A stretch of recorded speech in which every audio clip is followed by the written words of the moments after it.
Wow, I get to wear long pants and my formal aloha shirt tonight. It's a distinct privilege for me to be able to stand here and recognize a member for whom I have great respect. We've collaborated for many, many years, and I've learned a lot from our honoree. Good example, before criticizing someone, walk a mile in their shoes. Then, if you still feel like criticizing, you're at least a mile away and you have their shoes.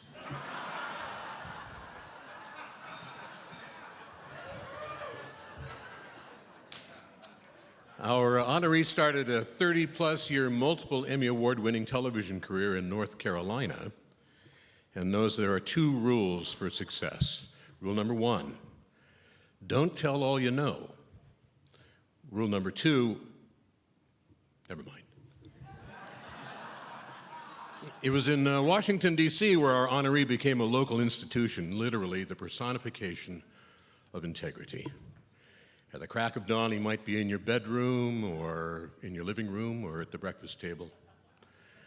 As an anchor and reporter for NBC's WRC Morning News, he lived the stories the nation viewed for decades.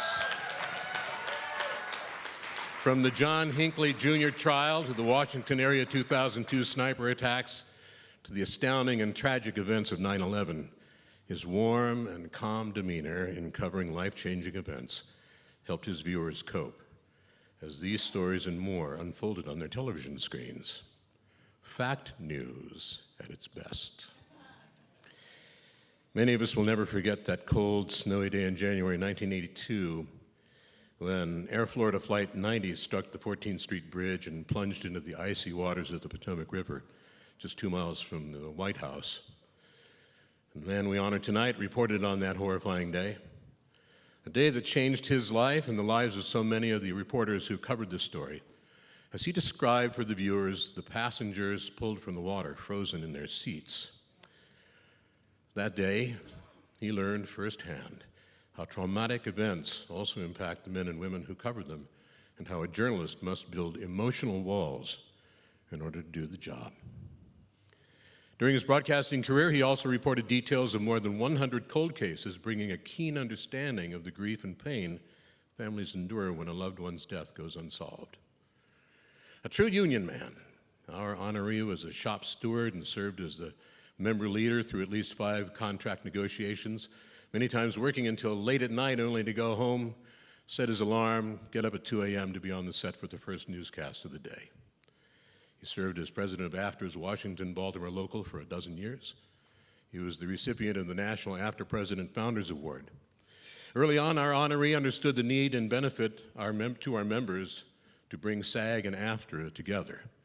He was instrumental member of the G1 merger committee. He co-wrote both the new union's constitution and its due structure.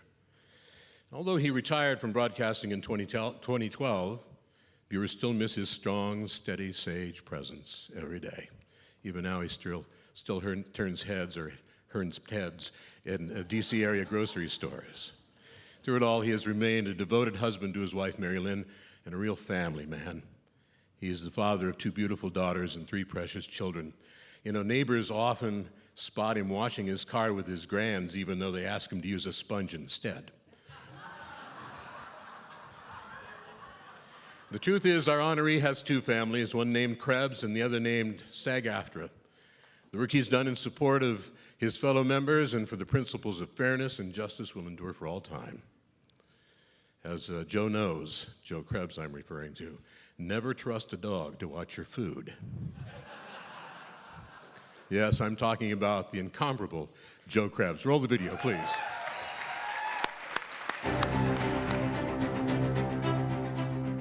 Joe Krebs is a dedicated journalist and a true union man. He has decades of union service, first at AFTRA and then at SAG-AFTRA. He has served as president of AFTRA's Washington-Baltimore local, on AFTRA's national board, on the SAG-AFTRA national board, and on countless committees in both unions, including chairing the Broadcast Steering Committee. He was a key member of the merger team, bringing with him a deep understanding of the media industry to ensure that broadcasters' interests were well represented. His contributions didn't stop there. He co-authored the merged union's dues structure, as well as the SAG-AFTRA Constitution. Professionally, Joe has been informing the public for more than 4 decades, with the last 30 years at the NBC-owned and operated television station WRC-TV, until his retirement in 2012. He has won multiple Emmys for his reporting, in addition to numerous other honors and awards. A tireless advocate for members, Joe is known for his integrity, honesty, and sense of fairness. Joe is also a devoted family man to his wife, his daughters, grandchildren, siblings, and his union brothers and sisters. We are truly grateful for his contributions and are proud to present the George Heller Memorial Award to Joe Krebs. It's with love, gratitude, and pride that I present this George Heller Memorial Gold Card to my friend, my compatriot, my brother, Joe Krebs.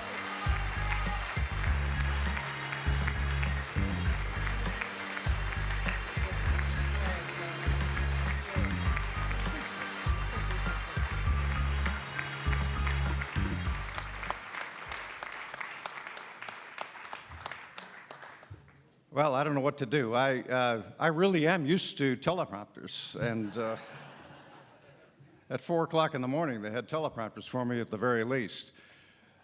Well, after a 42-year career in broadcasting, broadcast news, I continued to do the work with SAG-AFTRA after our merger. I actually retired on the very day that this merger was approved, March 30th of 2012.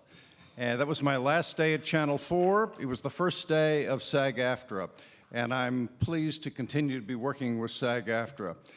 And I want to thank my wife, Mary Lynn, for her forbearance for all of the years I've given to union work. She really has not only honored me by allowing me to do this, but has stood by my side throughout all of this, and I want to thank her very much for doing this.